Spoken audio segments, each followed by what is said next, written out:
Welcome everybody to the TRAC-WSMR Recruitment Outreach and Career Fair. My name is Ashley Essay and I will co-host today with Stephanie Loxton. If you have any questions, let us know. A couple business rules real quick. Please keep mics muted, cameras off. And if you have any questions, please raise your hand or type them in the chat and we'll go ahead and help you with that. At this time, I would like to introduce Colonel McClure, and he will go over our track overview. Oh, we have one more person coming in, so give me just a second. Colonel McClure, go ahead and get ready to share your slides.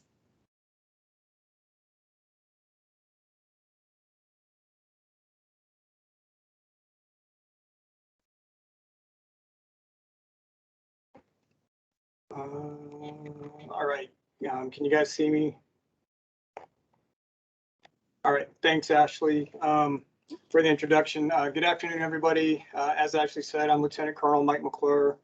I'm the Deputy Director of TRAC White Sands Missile Range, and to Anthony, Dan, Kevin, and Ashley specifically, welcome and thanks for attending the discussion today.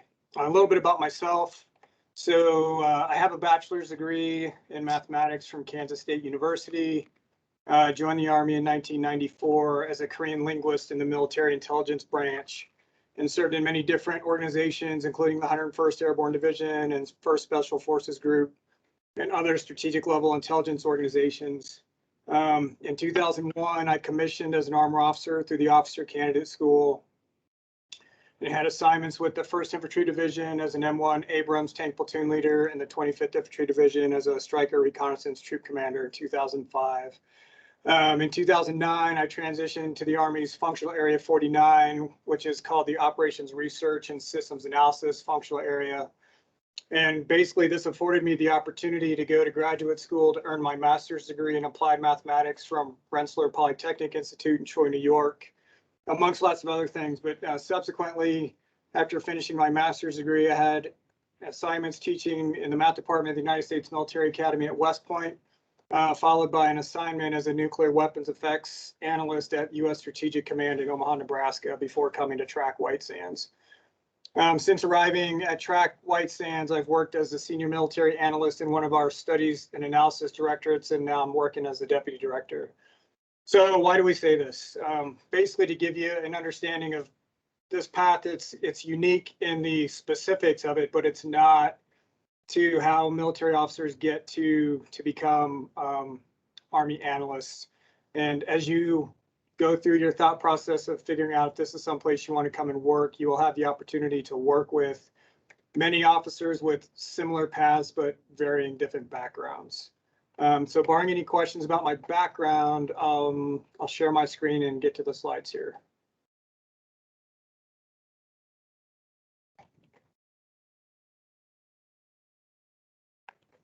All right, can everybody see the slides?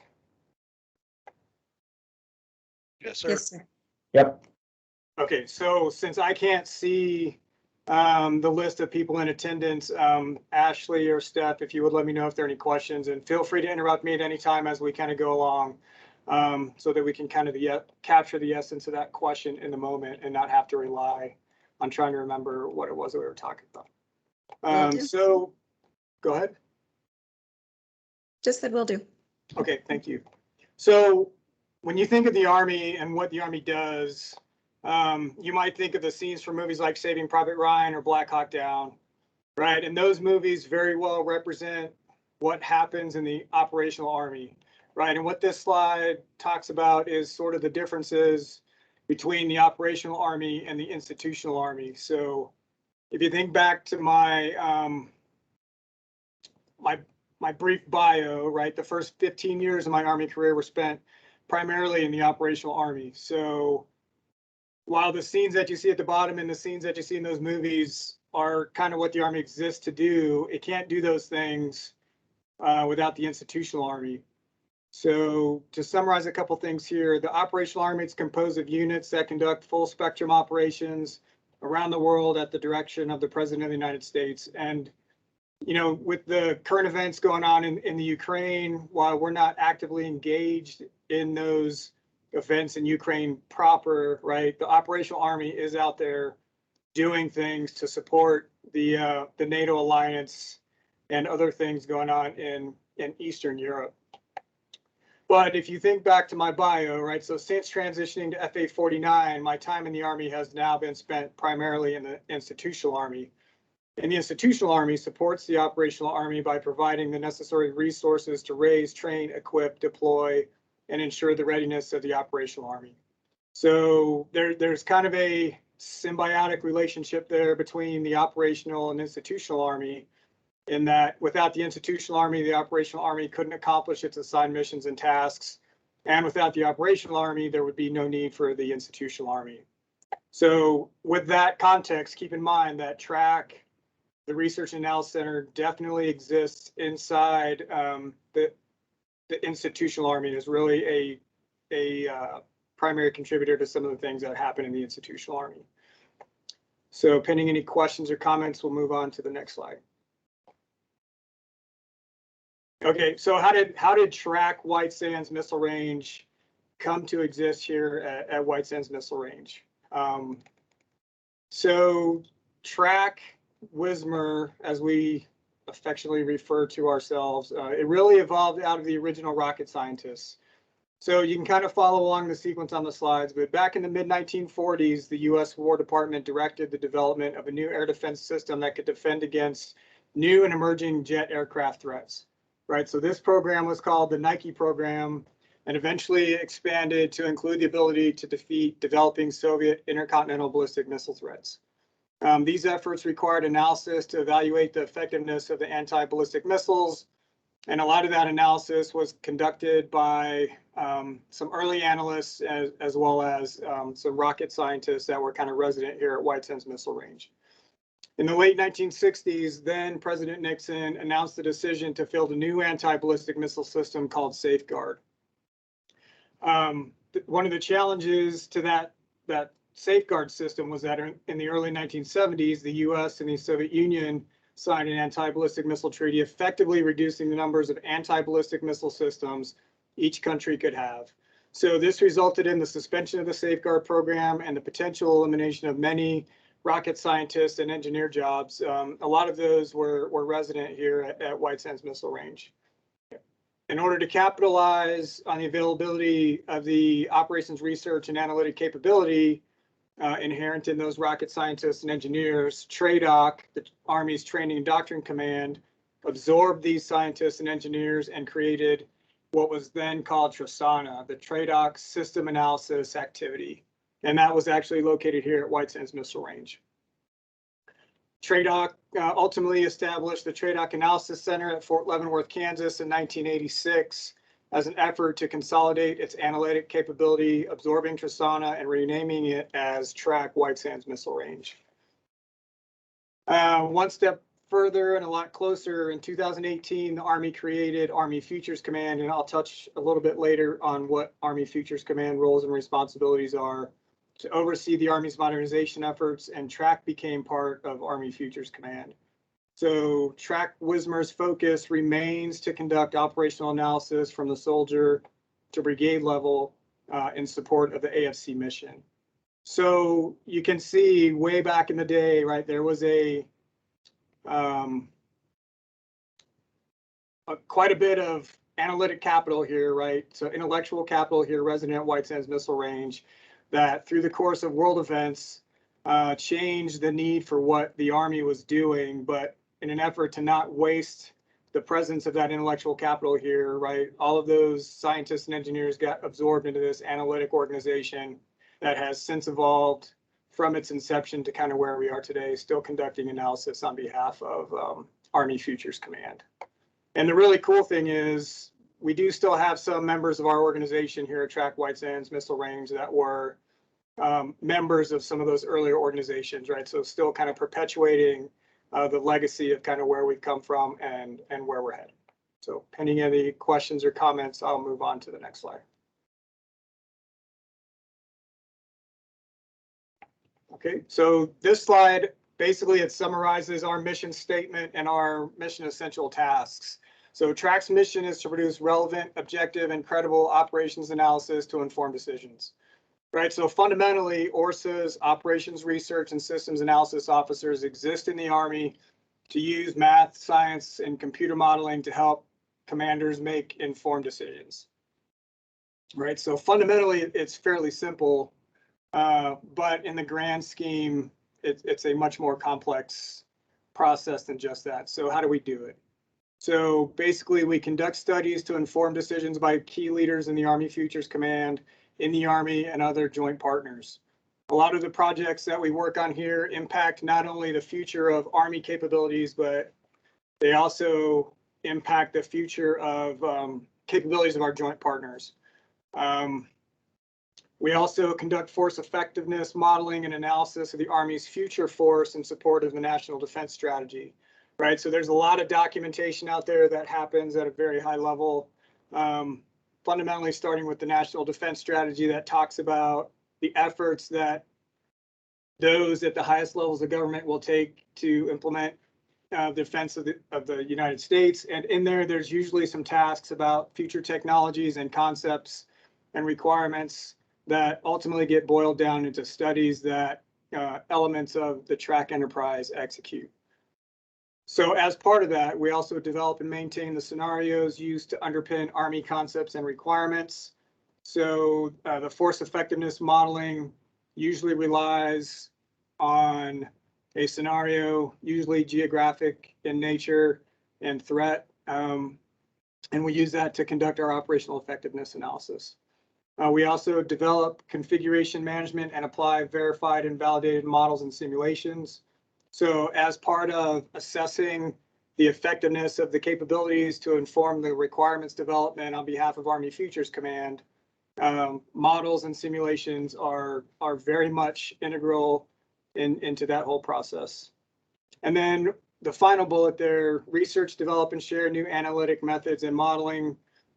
Oftentimes the models that we do use, they are sufficient for what it is that we're trying to investigate and understand. However, there are times where we might need to create sort of an ad hoc model, some ad hoc capability to perform some just-in-time analysis. And we've recently conducted a study on behalf of the Fire Center of Excellence through the efforts of some of the great analysts that work here, where we developed some just-in-time modeling to support that analysis. And many of these topics, you know, as you kind of go through the process of understanding who we are and what we do, many of these topics will be addressed throughout some subsequent discussions. So pending any questions or comments, we'll move on to the next slide.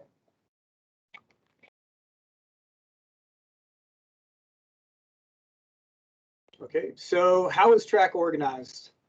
TRAC, you can see at the top, right, where Army Futures Command is. It's commanded by the interim or acting commander of Army Futures Command is a 3-star general, Lieutenant General Richardson. That command, it's normally a 4-star level command, but the previous commander retired a few months ago, and I think they're still in the process of trying to figure out who's going to come and fill that position long term. But TRAC is a direct reporting unit to the commander of AFC.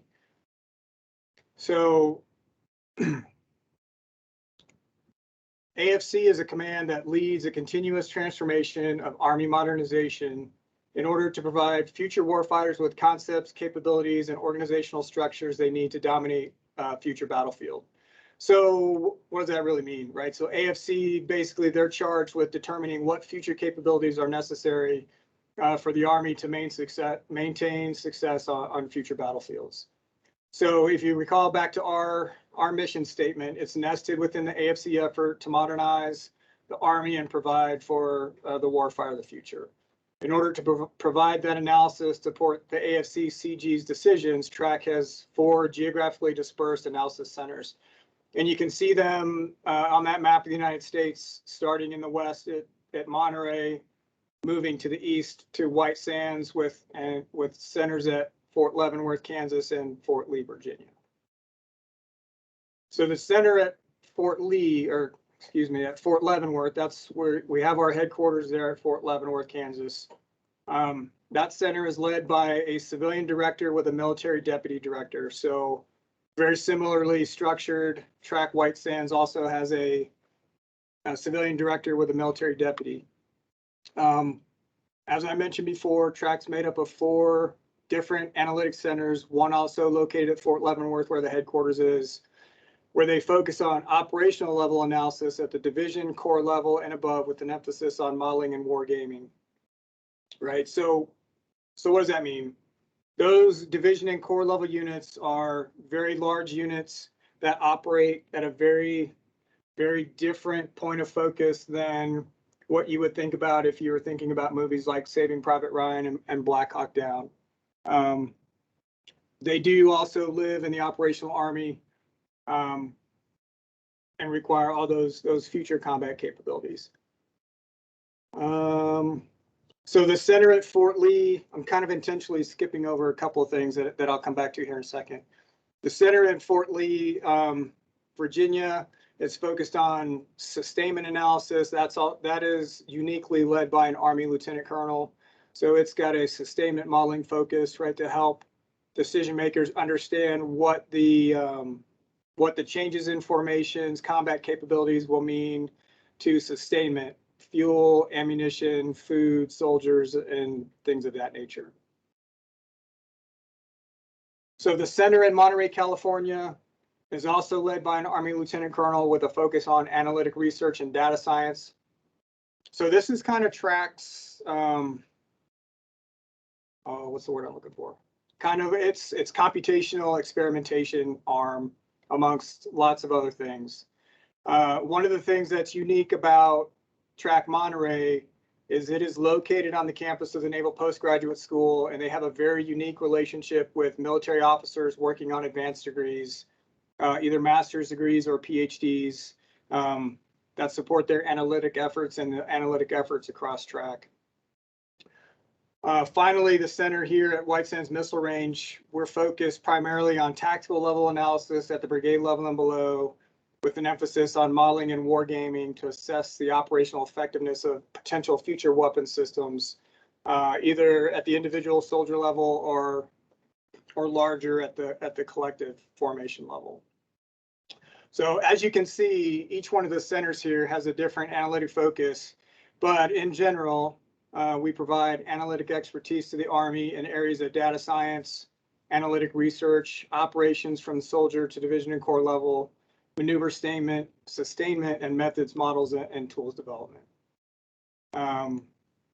One thing to note before we leave this slide, TRAC White Sands and TRAC Fort Leavenworth are the 2 largest of the 4 centers, with the bulk of TRAC's analysis being conducted there. Similar to the headquarters, as I mentioned before, both of these are led by a civilian director with a military deputy director, while the other 2 centers, the smaller centers, are led by an Army lieutenant colonel. Pending any questions or comments here, I will move on to the next slide.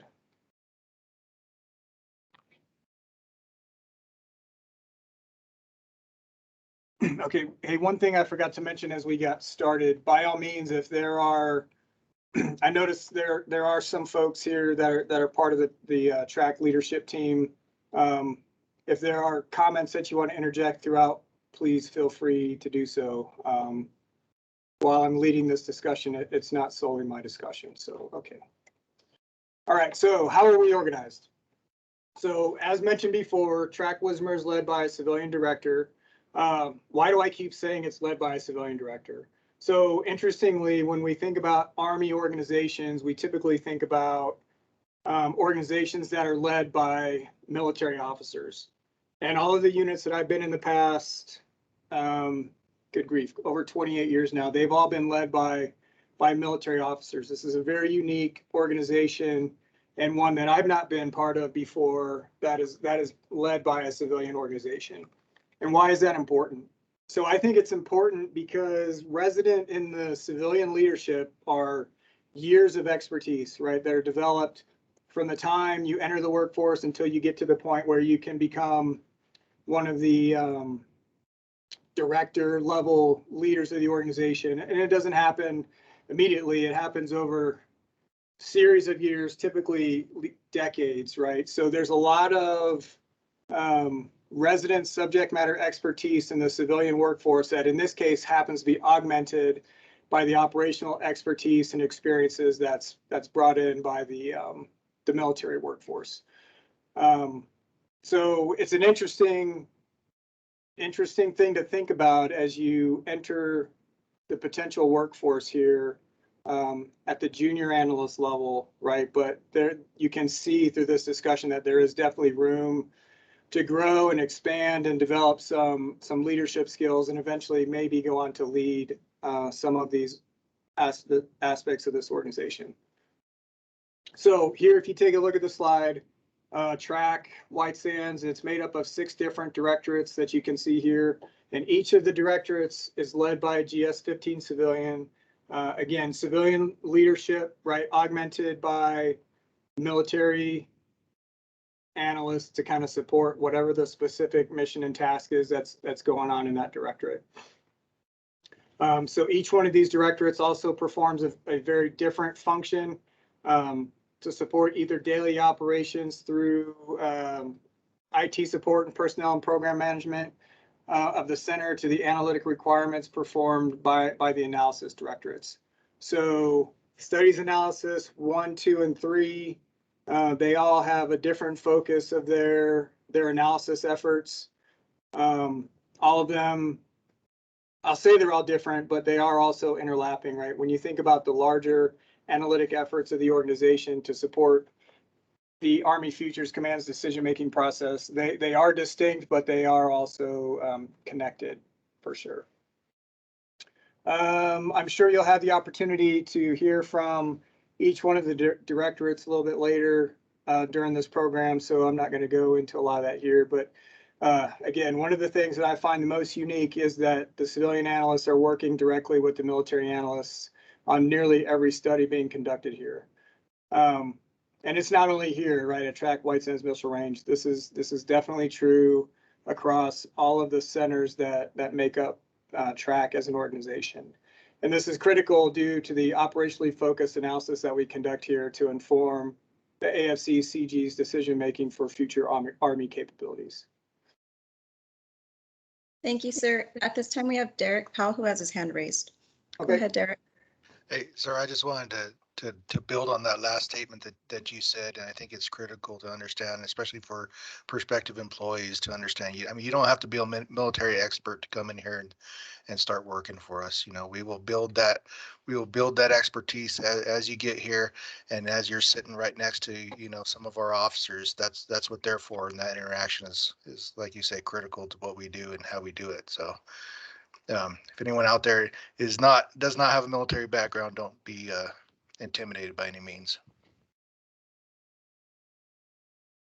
All right, thanks, Derek. In fact, what you just said perfectly dovetails into my next comment, right? So when we take a look at the military officers that work here at TRAC White Sands, we've got 12 of the Army's 17 basic branches represented. And what are those basic branches? They're everything from infantry and armor to civil affairs, cyber, finance, chemical operations, and things of that nature. So we have 12 of the Army's 17 basic branches represented among our military analysts. To that end, all military analysts have successfully completed a company level command and have at least 9 years of operational experience before becoming an ORSA. And from the Army's ORSA recruitment perspective, I mean, that is super critical, because the ORSA community relies on the individual officers' operational experiences to help them contextualize the analysis and really operationalize the analysis. If you think about your academic program, and I'll use math as an example, right, because we've all got some understanding of math. Sitting in one of those math courses where the instructor is scribbling equations away on the board, and you see what they're writing up there, you sort of understand it in the context that they're talking about, but fundamentally, collectively, as a large, when we look at the bigger picture, it may not necessarily make sense, right? And I think that's true from some of our analytic efforts, right? So we've got a lot of math and science and computer modeling that goes on behind our analysis, but when the results come out, Army decision makers don't want to know the differential equation that you use to represent the rate of change of forces over time, right? They want to know how the force levels are changing and what that means from an operational impact to that decision maker if they make a decision on what it is that you're trying to represent. So that's important because as officers with that much military experience, we can better help senior leaders understand what the impacts are of the analysis on the decisions that it is that they're trying to make. Hopefully the way I described that kind of makes sense.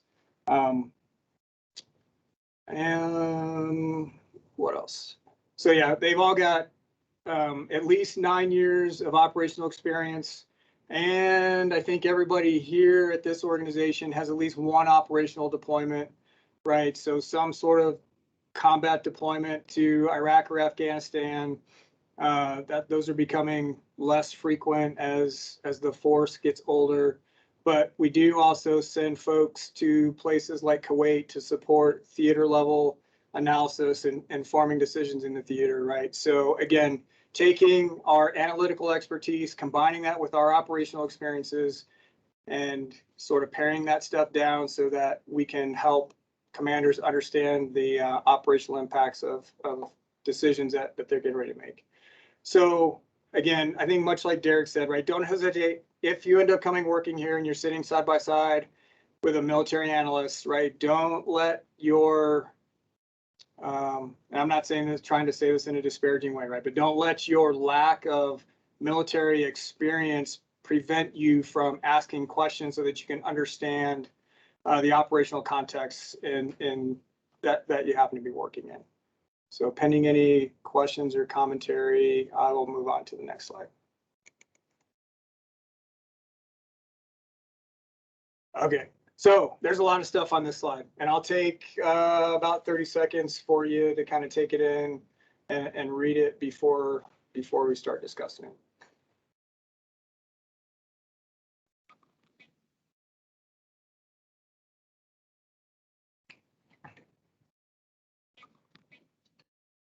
Okay, maybe not 30 seconds because 30 seconds is longer than it feels like when you say it. So if you look at the top, delivering advanced analysis to AFC, to Army Futures Command. So I think this slide is a pretty good summary of a lot of what we've kind of talked about really quickly here already, right? So the TRAC enterprise, it's a direct reporting unit to the AFC commander. What does that mean? That means we work for the AFC commander when he wants to understand something, right? He says, hey, TRAC, this is what I'm interested in understanding. And we go out and we conduct analysis to help answer the questions that he's trying to understand. We're comprised of about 300 folks across the TRAC enterprise, many of them with advanced STEM degrees, many in operations research, applied mathematics, and data science. To that end, I have run into some analysis, military and civilian analysts here with some non-technical STEM degrees. There was a military officer here not too long ago who had a bachelor's degree in psychology, but he was executing analysis on behalf of some modernization efforts that AFC was interested in. So we are a highly technical workforce using cutting edge technologies, computing platforms, and applied analytic techniques to provide operationally relevant analysis in support of Army and DoD senior leader decision making. Right, so again, just reinforcing the fact that using some cutting edge technologies and computing platforms to really help Army senior leaders understand the operational environment and the operational context in which we're looking at this stuff to help them make the best informed decisions that they can make. I mentioned this a little bit before too, but in addition to the ready-made technologies and computing platforms, we've got several in-house purpose-built capabilities that you will likely hear about sometime in the near future. We've got a war game adjudication tool. So when we talk about wargaming, think role-playing games with a scenario development context framework in mind. We have built some tools in-house to kind of help facilitate planning of those scenarios that get integrated into our combat models to help us analyze the operational effectiveness of things that the AFC commander is interested in understanding. As I mentioned before, we had a just-in-time purpose-built model created by a study team because we didn't have a model that already existed to help them understand the environment in which they were trying to understand it. So there are quite a few ridiculously talented folks here that if the tools that we have don't meet their needs, then they'll just go out and build a tool that suits what they need to allow them to conduct their analysis.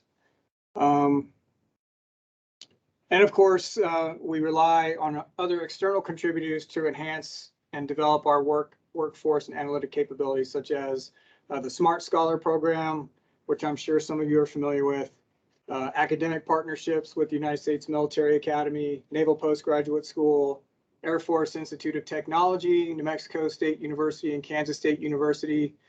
Right, so the last two offer opportunities to pursue advanced degrees if the timing works out. And we also conduct analysis in support of some of the efforts at the U.S. Military Academy and Naval Postgrad School, like I talked about before. Other joint analytic partners from the Navy, Air Force, Marine Corps, they are also critical external contributors to kind of what we do. A lot of the stuff that we model in the context of the scenarios that we look at them, it is definitely Army-centric. However, some of the future capabilities that we're interested in understanding, for example, some artillery piece or some ground-based combat platform, right, might have some suitable employment inside the Marine Corps or some other force that is conducting ground operations.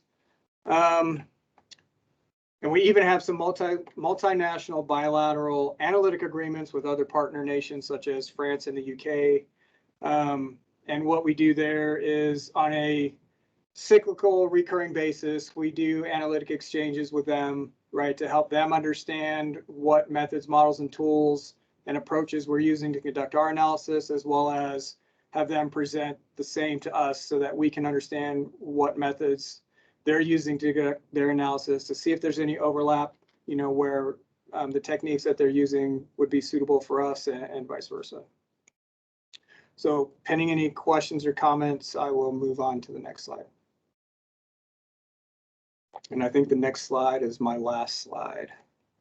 So in closing, right, what this slide emphasizes is TRAC's role in the Army's analytic community, right? So we've talked a lot about our organization. We've talked a lot about our partnerships, right? Academic partnerships and technological partnerships with folks out there. But at the end of the day, the Research and Analysis Center is very well known among the Army's analytic community, and many consider TRAC to be the Army's analytic center of excellence.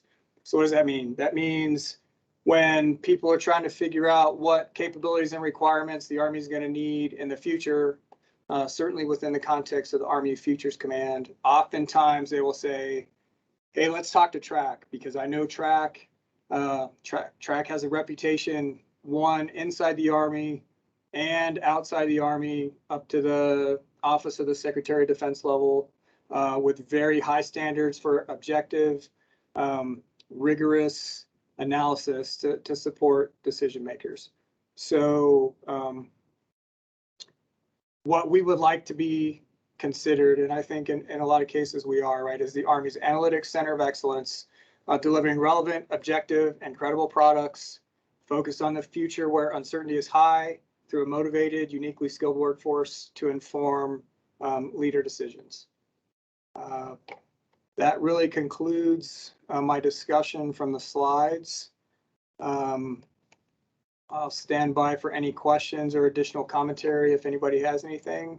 If you don't, thanks so much. I appreciate the opportunity to kind of facilitate this discussion and give you a little bit of background on kind of what TRAC is all about, how we got here, and what our workforce looks like. So standing by for questions or comments.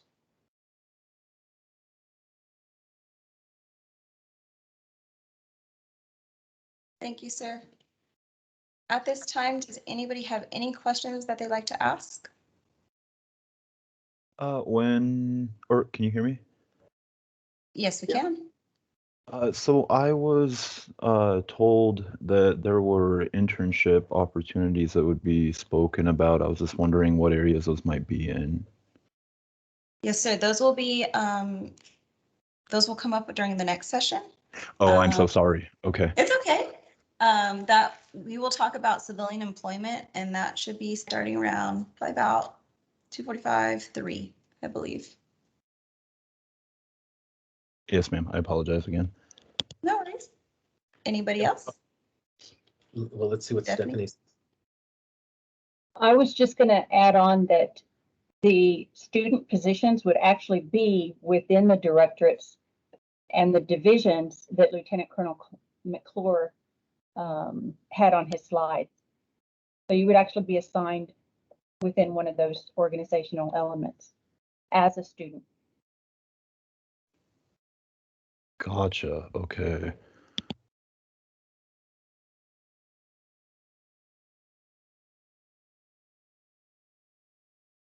I wonder if they want me to. We should have had enough. There you go. Perfect. Most likely within one of the divisions, somewhere there is where a student would be assigned with one of the GS-14 supervisors leading them, or a study lead directing their work assignments.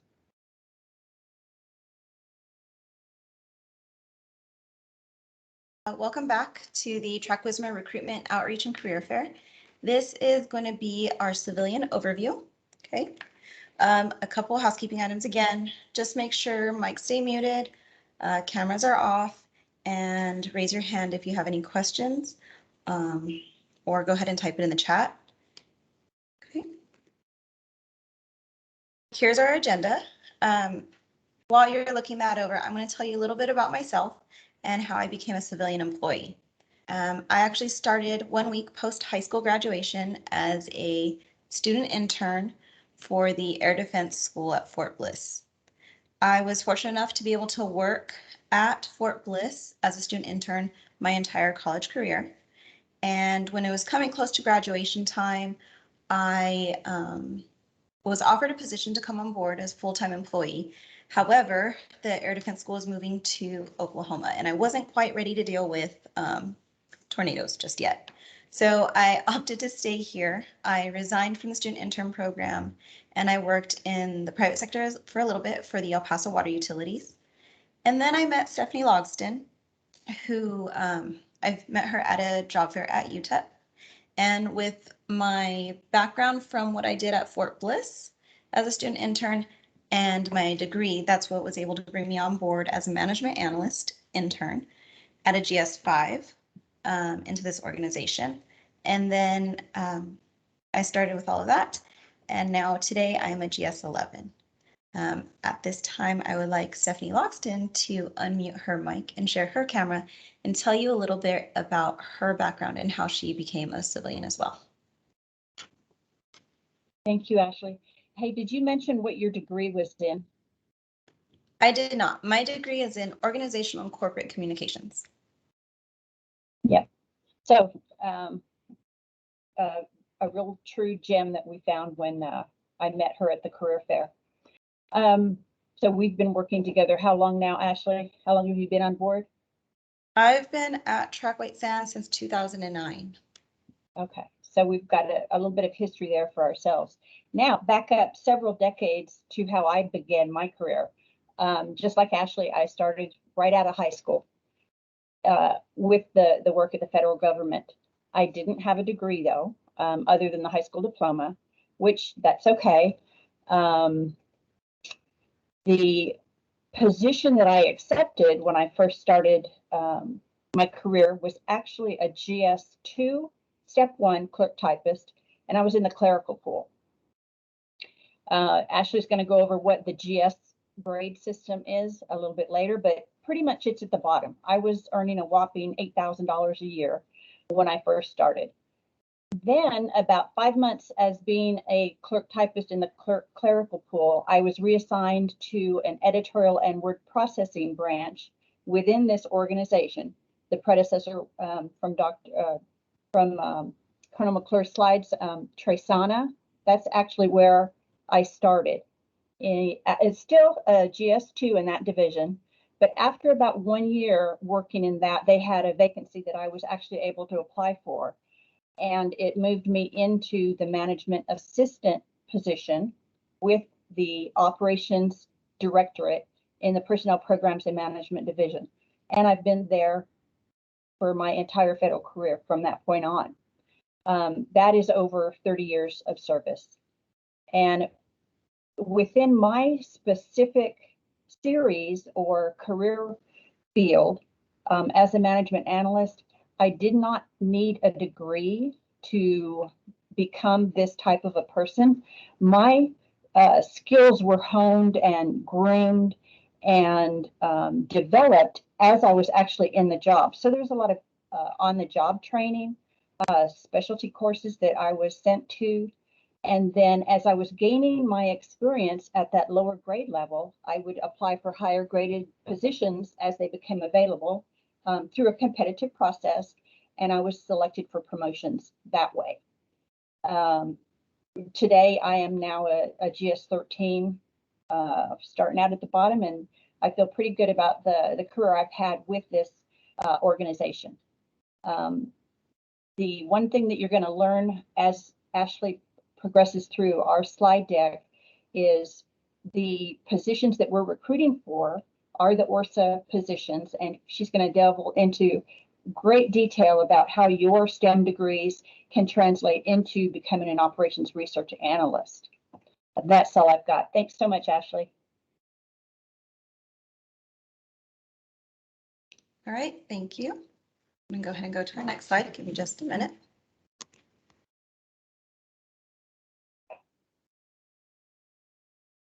Okay, so benefits for federal employment. This was really easy for me to kind of explain within the last 2 years that we've had, especially with pandemic and everything going on. We had companies you would hear all the time that were cutting jobs or anything like that. The job security within the federal government was great. We didn't have to worry about where our check was coming from, if we were going to get paid or anything like that.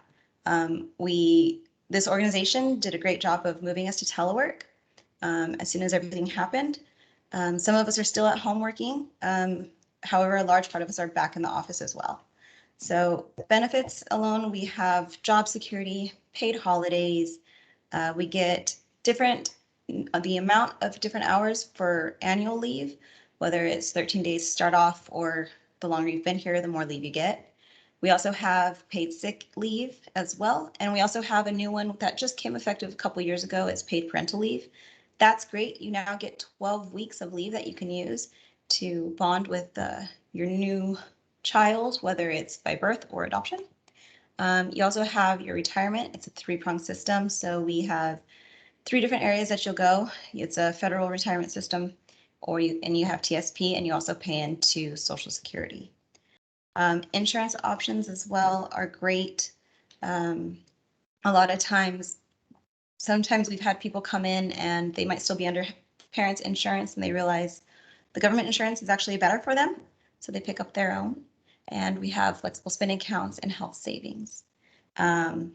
If at any point during any type of this conversation that we're having, if you have questions about this, again, raise your hand and let us know, okay? Stephanie, would you like to add anything to this? No, you've covered it. Thanks. Awesome. And also some more benefits of just working with TRAC employees. If you listen to the last session with Colonel McClure, he went into it and how we do challenging and meaningful work. You hear of people that have worked with this organization for 20, 30, 40 years. My boss alone just retired a couple months ago, and she had 40+ years of service. I don't believe you would stay somewhere if you didn't like what you're doing for that long. So I really do like that this organization has that in here as well. They're very family oriented. Not only do we have professional development and growth, and we'll go through that in a little bit to talk about different options and choices that employees have, but we also have options to do compressed work schedules. And on post, we also get to use some of the facilities. We can go to the fitness center, to the gym, to play basketball or other things. There's a pool and a little bowling alley as well. Okay.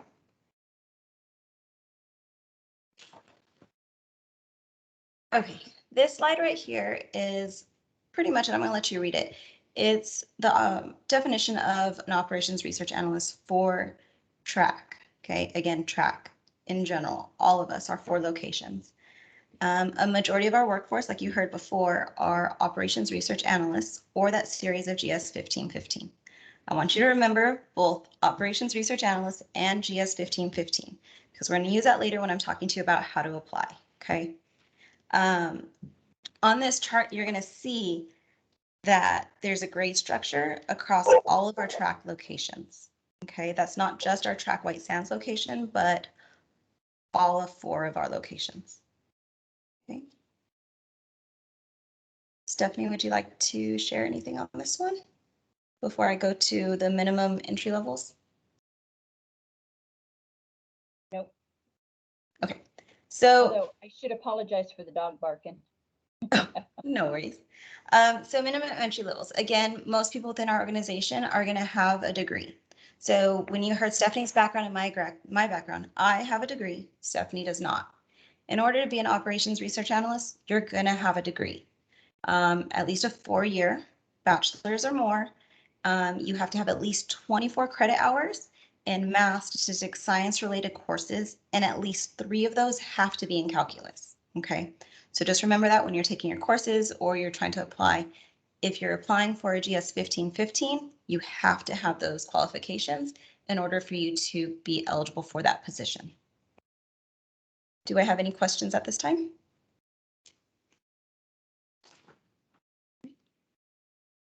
No questions, Ashley, but the thing about those qualifications is the fact that we can reach to pretty much any engineering or STEM type of a degree. So mathematicians, electrical engineers, physics degrees, computer engineering, computer scientists, industrial engineering, all those types of different degrees can meet those minimum qualifications, which gives diversity to the team because not everybody is academically trained in the same type of a competency, but they bring a different kind of a flavor when they're put on a study team to solve a problem for the Army. That's it. Yeah, that's huge. Like, and Colonel McClure spoke to it in our last session too, how he had somebody that had a different background. And we've had that as well. We've had somebody who might have had a musical background, but they did a minor in math and they were able to come and work for us. Professional development. This organization is a huge believer of continuing education and professional development. We have a great relationship with New Mexico State University and their IE program. They offer graduate level courses and towards that Master of Science, okay? Now, again, we don't pay for that master's, but we pay for the professional development for you to take those courses. We cover the tuitions and we cover the books. That's funded by us. You cannot take more than 2 classes per semester. All of the courses are going to be distant learning, so you're going to complete them on your own time online. We also have another course that we send our operations research analysts to called ORSAMAC, and that course is a 3-month course out in Fort Lee, Virginia. That course can give you 15 credit hours towards that master's in IE at NMSU. They'll recognize up to 15 hours of that. Anything else on this slide, Stephanie?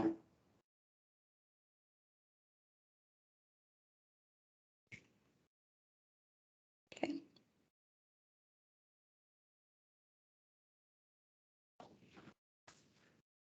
Okay, this is the part where I said it's going to get a little confusing on applying for a job, okay?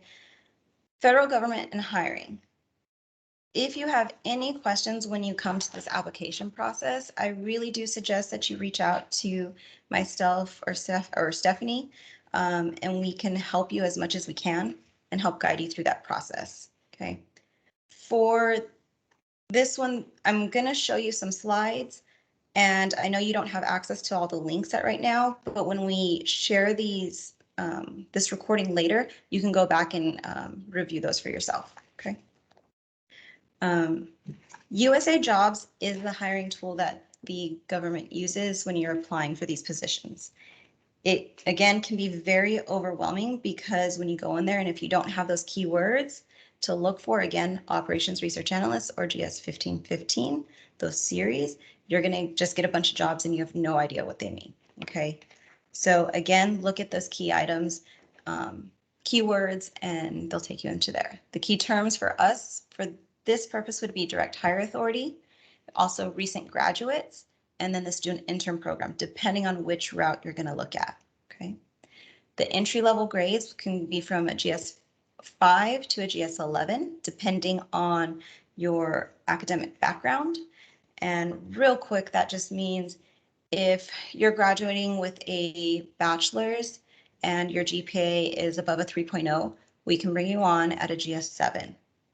If it's a master's, then you would come on board as a GS 9. And if it's a PhD, you would come on board as a GS 11. Okay. And I'll show you here in a little bit the GS pay scale, because again, in the last session with Colonel McClure, when we were speaking about it, we're led by an SES, that senior executive service member, who is not even on the GS pay scale. Okay. Stephanie, would you like to add anything to this one?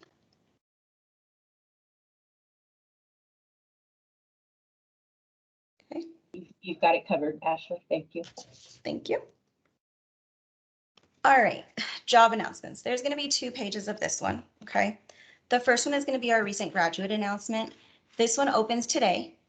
Okay, and it closes on April 8th. This announcement you will not find on USA Jobs. So again, when I said it can be overwhelming and confusing, this is what it is. This announcement you will not find on USA Jobs. You will find it on the application link down below. You can also see it on our webpage that you used to come to this session today. Okay, we are looking for all grades 7, 9, or 11. The full performance level is at GS 11. Okay. Recent graduates are anybody who's graduated within the last 2 years with their degree, or they're coming up on graduation this May. Okay. Also, it could be 6 years for veterans. Everybody must be a U.S. citizen in order to apply for these positions, and all candidates have to keep a secret security clearance. Okay. It's very important because if we can't do any of those, then you won't be considered for the position. You will also submit your resume and unofficial transcripts to the email address that you see on your registration form. It's also on the website. Again, if you have any questions, send them to that address. Do I have any questions before I move on to the next slide? I just want to state that the process to getting the security clearance is part of the application process. So as we're reviewing resumes, doing interviews, if you do happen to receive a job offer and you accept that tentative job offer, then that offer becomes contingent upon you completing the security investigation and going through that process. So it's not something that you have to do outside of the hiring process. Yes. Hey, Ashley, Stephanie, Anthony has a question. Go ahead, Anthony. Thank you. If you had a security clearance at one point, do you have to reapply or do you guys just take that one? It almost depends on when your last security clearance was and what type of clearance it was. Gotcha. Okay, Yeah. thank you. Yeah, so if you make it through everything and we look at it, we would pull you up in the system and see where you're at. And then we would go from there to see if we have to reinitiate a new clearance for you or if we can use what you've already had and it's still current. Gotcha. Okay, thank you. And we actually have an on-site security manager with the capability to do those reviews very quickly for us. Yes. Sweet. Good question. Okay, this is the next job announcement that you'll see on our site. Okay, this is the student intern program. So this is while you're still going to school, you're pursuing your degree in STEM. Unlike mine, when I was in college, I wasn't a STEM degree. I was a organizational and corporate communications degree, but my intern program was different than this one. Okay. This position you will find on USA Jobs. It is already open. It closes on the 8th of April. Excuse me? Oh, sorry. Okay. This one also, you'll do 12-week summer internships with the organization. That organizational chart that you saw on the previous presentation, you would be slotted somewhere in one of the 5 out of the 6 directorates. You will most likely not be in the operations area. Again, you have to maintain a clearance and you have to be a U.S. citizen for this. Okay. At the end of this intern program, when you graduate, you can be non-competitively converted into that career condition appointment. Again, remember when I said in my introduction, I could have gone and worked for air defense. It's the same thing. They were going to be able to hire me. I just wasn't quite ready to leave and go deal with the tornadoes just yet. Okay. On this one right here, we have an application link. At the end of this link, you'll see a number. You can also search in there for that number when you're on USA Jobs, or put in the announcement number on this page as well. Okay. Do I have any questions? Can you go over what the different requirements are at the GS3 level and the GS4 level? I could. So a GS3, you have to have completed at least 1 full academic year of post-high school study. And for a GS4, you have to complete at least 2 full academic years of post-high school study or have an associate's degree. Okay.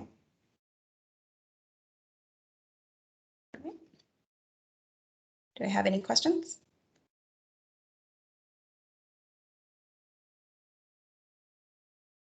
Okay, now these next couple slides, I'm going to go kind of quickly because this is your how-to when you're in USA Jobs.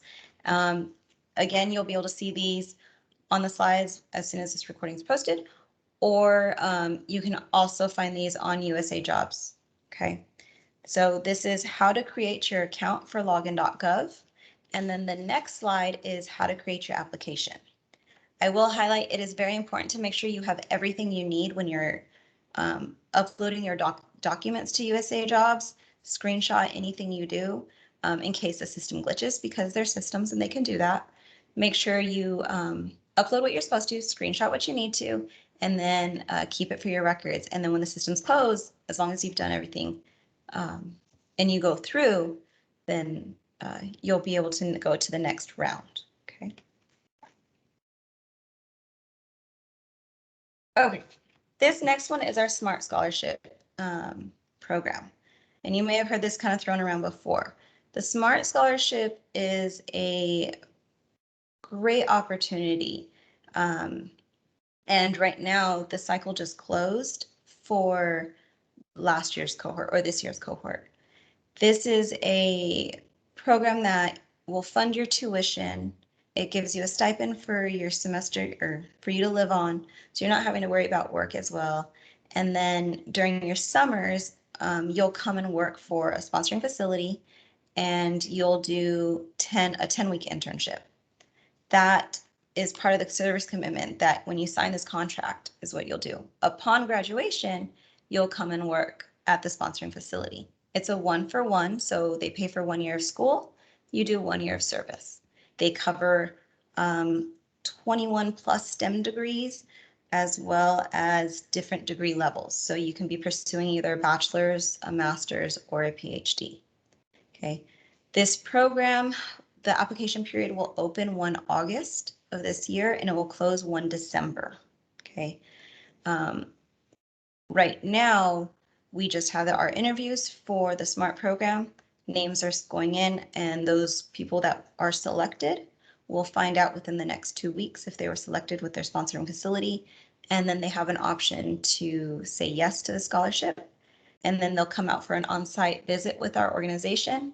And then they'll fully sign their contract that says they accept the scholarship, and then they'll go to school in the fall, and they'll go to school all year long, and then this summer they'll come do their internship with us, and it will continue that cycle until they graduate.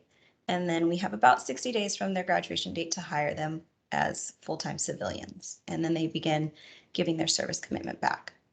During the summer, when they come and work for the sponsoring facility, they also will give you about $1,000. Well, they'll give you a stipend each summer to cover and help your cost of living when you're down at the sponsoring facility doing your internship. It's a great program. We've been a part of it since, I believe, 2008, 2009. We've picked up people with different backgrounds, different degrees from all over the country. Again, I really do love this program. And if you have any questions on this, just let us know. Stephanie, would you like to share anything? I just wanted to kind of expand on the entire program itself. It's not just an Army scholarship program, it's DoD wide. So the selecting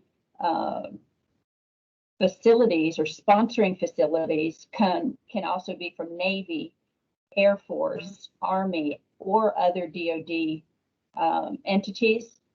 And placement could be anywhere at any of the facilities throughout the entire country.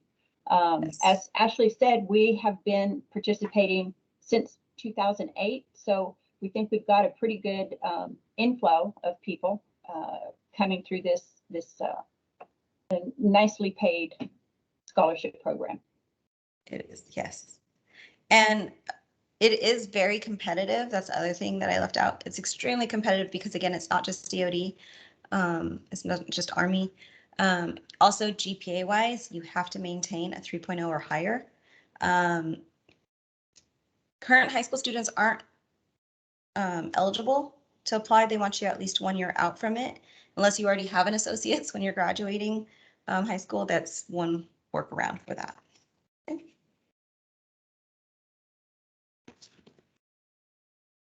Okay, this is the GS salary table, and this is where, again, it can get a little confusing if you look at it because you just see a bunch of numbers. Again, I want you to kind of think back to the org chart that you saw during Colonel McClure's presentation. For his, he mentioned a lot about how we're led by an SES. That SES is not on this pay table, okay? Our directors, however, are. All of our directors are at the GS 15 grade. The division chiefs right below them are at a GS 14 grade. All of our ORSAs will vary between a GS 13, 12, 11, 9, 7. And now, if we can get some of the student intern placement programs in there, then they can actually be 3s and 4s, okay? A little bit more about this as well is your steps, okay? So you have the grades 1 through 15, and then you look at your steps 1 through 10 across the board. Steps are your within grades. So you'll get your within grade increases to go from your step 1 to 2 and 3 and 4. It's a 1 year wait period. And then to go to 5, 6, and 7, it's a 2 year waiting period. And then 8, 9, and 10 are a 3 year waiting period. Again, real quick, this is a pay scale for rest of US. It is what White Sands falls under. If you are, for whatever reason, working in like Dallas and that's where your location is, cost of living in Dallas could be a little bit higher. Same thing if it's LA or, Miami. So it would be a different pay scale. But if you're looking for White Sands or Fort Bliss, we fall under the rest of US. Great. Okay. Do I have any questions so far?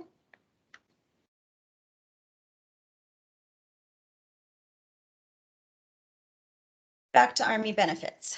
The Army gives us great benefits. We have the TSP. It's very much like a 401k. You can contribute to it. Army will match up to 5% on that. So think of it more towards, again, like your 401k. You have federal employee health benefits. You have group life insurance. You have long-term insurance. You have a dental and vision plans, and then you have flexible spending accounts. Flexible spending accounts, for example, you can say, I want to take at least $1,200 out from my check throughout the year, and it's pre-taxed, and then it takes it out they'll divide that up by all of the 26 payments, and it'll take it out each pay period. But you don't have to wait all year to spend it. You can spend it in the beginning of the year if you needed to. This can be, again, overwhelming on these things. When you come on board as a civilian, this is when you have access to these benefits. If you were under the SMART program, when you're here for the summer, can't access these just yet. You have to become a full-time civilian for these. Okay. Stephanie, would you like to add anything to this? No. Okay, that is everything that I have. Are there any questions at this time? I know I went maybe a little quick on some stuff, but the application process, again, it can be very overwhelming or confusing. I do want to offer our assistance on anything that we're able to help you with. But if you have any questions, we're here. Okay, I'm going to stop presenting. Yes, Hey, sir. Ashley, Anthony has a question, and also Irene is with me. She has a question after him when you're done with him. Okay. Yes, ma'am. With the 03 and 04 internship levels, were those same requirements on that page plus the previous requirements that had to do with credit hours and calculus as well? Stephanie, would you like to take this one? So yes, the intern program is intended to be a pipeline into the recent graduates program. So Okay. what we're looking for is somebody taking that STEM degree that can translate into a ORSA position at the GIS 7 level. So GPA 3.0 or higher, and the minimum qualifications that we outlined earlier, which is the 24 semester hours of math, stat, science-based type of coursework. So in order to be converted, you definitely have to have that degree being pursued. Gotcha. Okay. Thank you.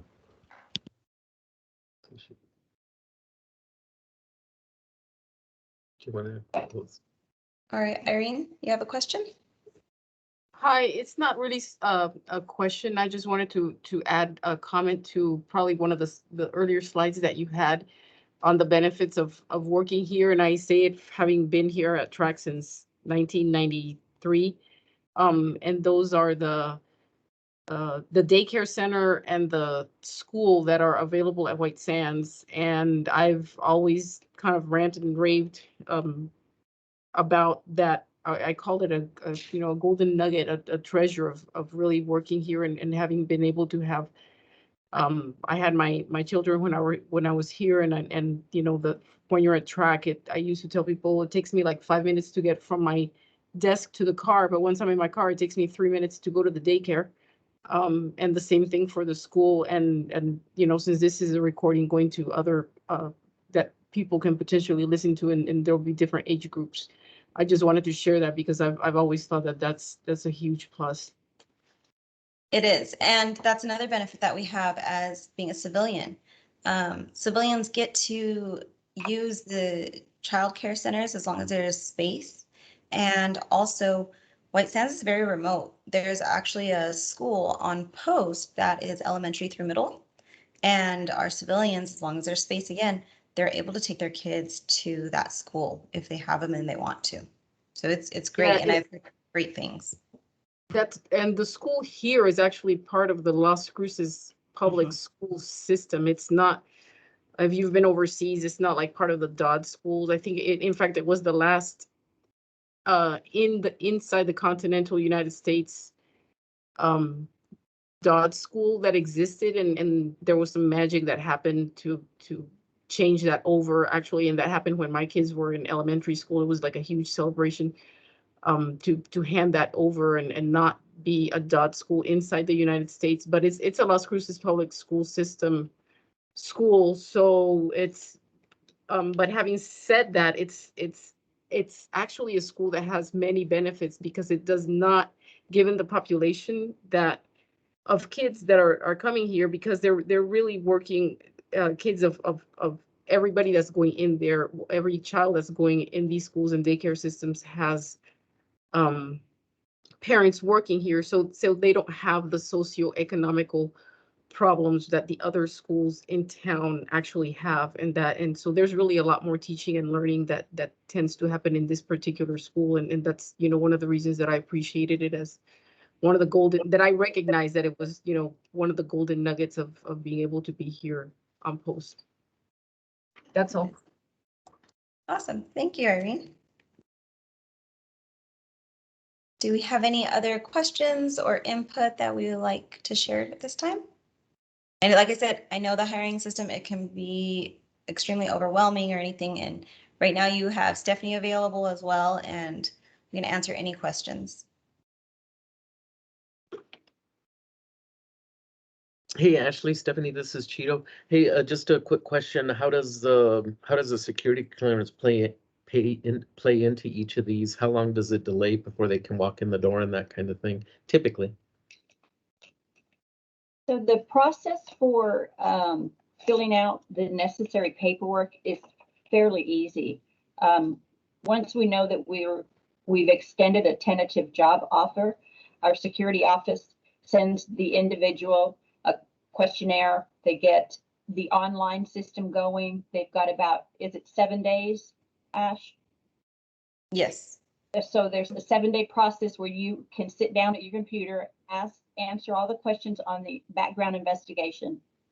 And once that's done, it gets shot directly to the security manager for her review.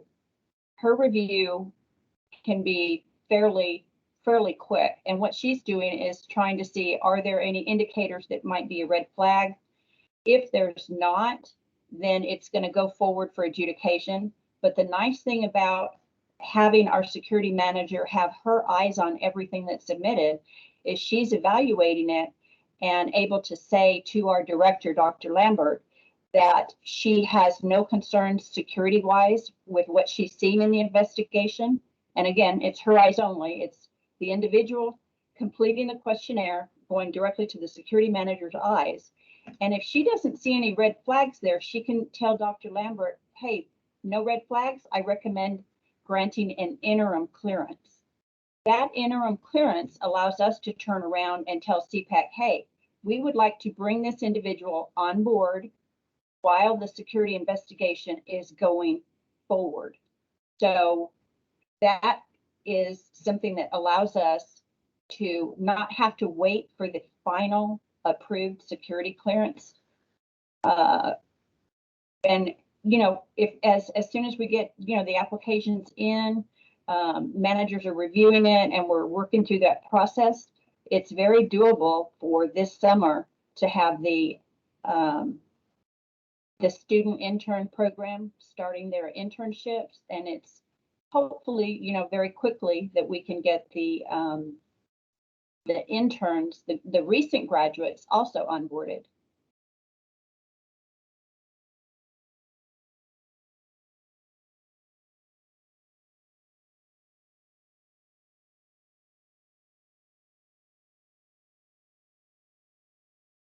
All right. Do any of our other guests that we have on here, do they have any other questions or any? We like to hear from you. We like to meet you.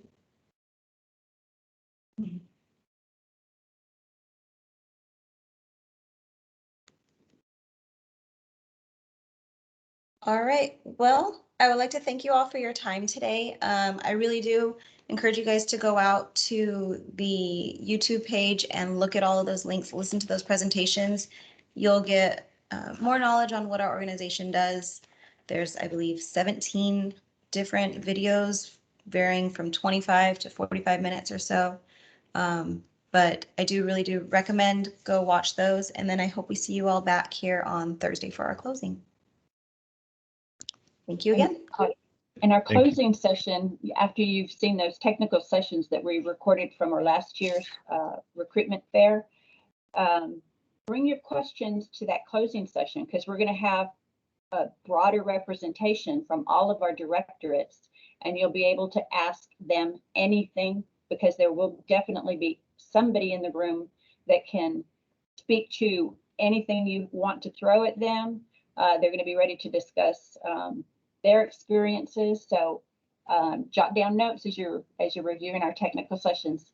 And thank you so much, as Ashley said, for joining us today. Yes, thank you. Anthony, did you have something you wanted to ask? Oh, I was just gonna say thank you and have a good day. Perfect. Thank you. Have a good one.